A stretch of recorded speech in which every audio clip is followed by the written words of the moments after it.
Olá pessoal, tudo bem com vocês? Aí a galera da paróquia de São José de Vespasiano, os inscritos nesse canal que aproveitam os conteúdos que são postados aqui.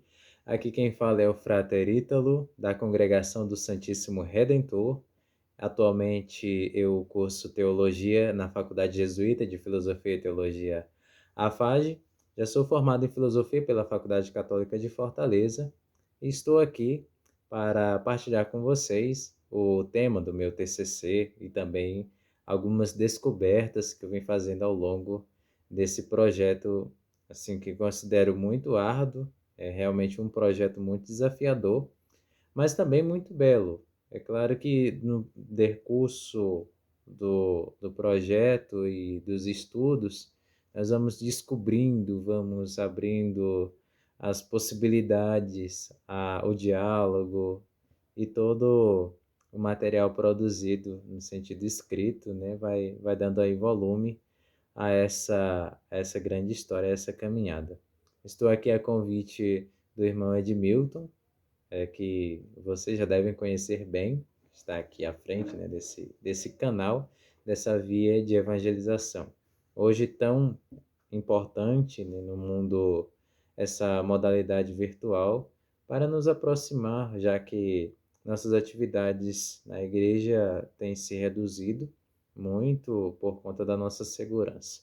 Mas tenhamos confiança, tenhamos esperança que essa noite escura com certeza vai passar.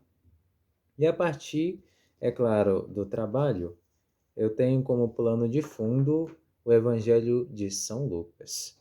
Lucas é um evangelista que já mostra no início do seu evangelho a intuição que ele tem para escrever, o que o levou a escrever. Ele reuniu todos os dados, aquilo que se havia a respeito de Jesus, e escreve para um cara chamado Teófilo. Então tá lá no capítulo 1, já nos primeiros versículos desse terceiro evangelho. Terceiro evangelho, evangelho de São Lucas, aí indicando o porquê dele ter escrito esse grande evangelho a respeito da vida de nosso Senhor Jesus Cristo. Assim também nós podemos fazer um pequeno paralelo com o que a gente vê e lê no final do Evangelho de João, no capítulo 21, versículo 25, ele também fala: todas essas coisas foram escritas para que todos creiam que Jesus realmente é o Senhor, a partir do seu testemunho. O versículo 24 já vai mostrar que é o testemunho de alguém que esteve aí buscando viver ao lado do Senhor, buscando de fato conhecer esse Jesus. Então sabemos que todos os textos, eles têm uma razão de ser. Eles nascem com um propósito.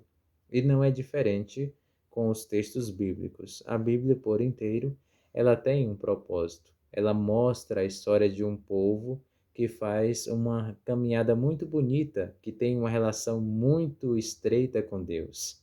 E essa relação com Deus, ela respinga, é claro, em nós hoje, na forma como nós vamos vivendo a nossa vida, vamos construindo a nossa caminhada de fé. Por isso é substancial que a gente entenda o porquê de todas essas pessoas terem escrito, deixarem por escrito esse fato a respeito de Jesus. É claro, no Antigo Testamento tem toda uma linha voltada, uma linha de escrita.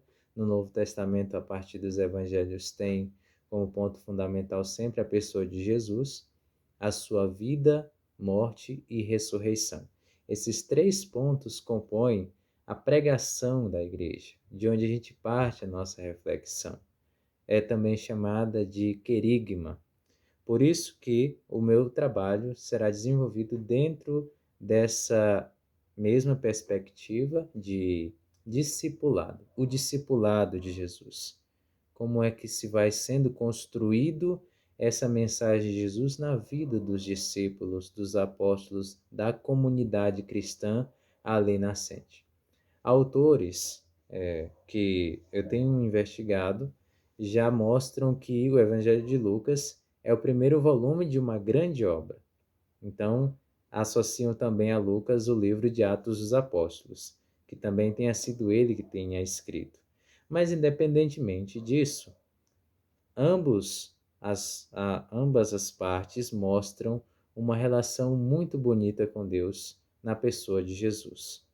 Então, esse modelo que vai sendo desenvolvido da vida de Jesus, da sua morte e da sua ressurreição, desemboca nos discípulos de Emaús, que é a base dessa reflexão, os discípulos de Emaús. Nesse período que estamos vivendo, a Páscoa, né, desse ano de 2021, os discípulos de Emaús é um dos evangelhos que nós meditamos durante a oitava da Páscoa. Ele sendo aí um meio de entender como a comunidade cristã estava assimilando a morte de Jesus. Uma morte tão trágica, uma morte injusta, e que eles não estavam aceitando, e que parecia ser realmente o fim de toda a esperança trazida por Jesus. Esse homem de vigor que pregou o reino, aquilo que Deus Pai o inspirava. Por isso nós chegamos ao capítulo 24 de Lucas. Ele é justamente a narração dessa ressurreição de Jesus. Começa com o relato das mulheres, já no início, nos primeiros versículos, de 1 a 12, que mostra aí tanto as mulheres como Pedro, que vão fazer o contato com um túmulo vazio. Um túmulo vazio é uma das primeiras testemunhas da ressurreição de Jesus. Ora, mas isso por si só não se justifica. Não diz que de fato Jesus pode ter ressuscitado, mas já era algo que não estava entre os mortos aquele que vive. E aí, Lucas vai trabalhando gradativamente a apresentação de Jesus que já está ressuscitado. 2 discípulos estão se afastando de Jerusalém. Jerusalém é um local privilegiado dentro do escrito lucano. Então, afastar-se de Jerusalém para ir para Emaús já é um indicador de um afastar-se do trauma da morte, afastar-se dessa decepção, querer ficar distante, mudar o rumo daquilo que Jesus quis e ensinou e planejou enquanto ele estava com eles. Mas aí, durante a caminhada, eles são surpreendidos. Ora, muitos de nós já sabemos o que narra os discípulos de Emaús. É uma narração muito bonita e muito amada e querida por tantos, que tem aí sua espiritualidade baseada nesse relato. Um viajante entra em contato com esses dois, marcados pela dor, pela desesperança, por essa morte trágica, e pergunta o que de fato eles conversavam. Eles conversavam sobre Jesus. Jesus já estava presente no coração deles, na voz deles, na fala que eles já estavam desenvolvendo ao longo do caminho. Mas Jesus se faz presente, se faz real para esses 2 discípulos e vai explicando a partir das Escrituras tudo o que estava em relação a ele, ou seja, a antiga tradição, Moisés, profetas, salmos, e agora ele ter passado por essa morte. Então, Jesus mostra que ele é o ponto em que se encontra a antiga e a nova aliança. Ele realmente é aquilo que está de mais sublime, de mais alto em toda a revelação. E toda a história levou-nos ao conhecimento de Jesus. E ali, quando ele parte o pão, ele desperta antes a hospitalidade dos discípulos que pedem para que ele fique um pouco mais. Fica conosco, Senhor.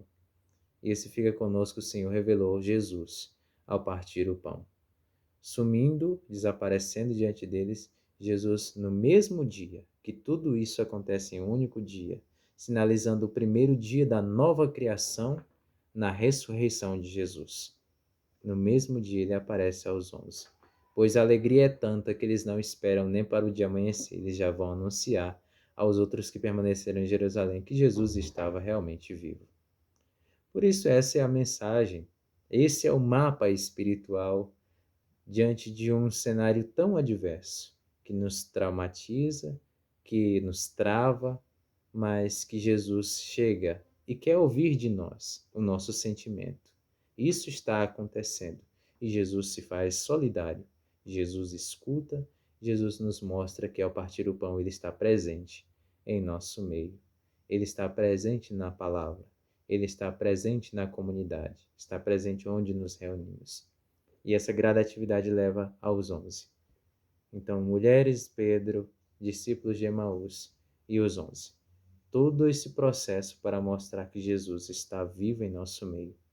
Portanto, para terminar essa minha reflexão aqui com vocês, um poema de Antônio Machado diz que na lareira ele foi retirar as cinzas, queimou a mão. Isso mostra que há fogo. Em uma igreja que pode aparentemente estar para baixo, triste e abatida por conta de tantos cristãos aí perderem suas vidas por conta desse vírus, mas ainda tem Jesus vivo e ressuscitado dentro dela. Essa é a nossa esperança, essa é a nossa fé. Agradeço a todos por essa oportunidade, por estarmos aqui refletindo juntos. Um abraço e que Jesus esteja sempre conosco. Obrigado.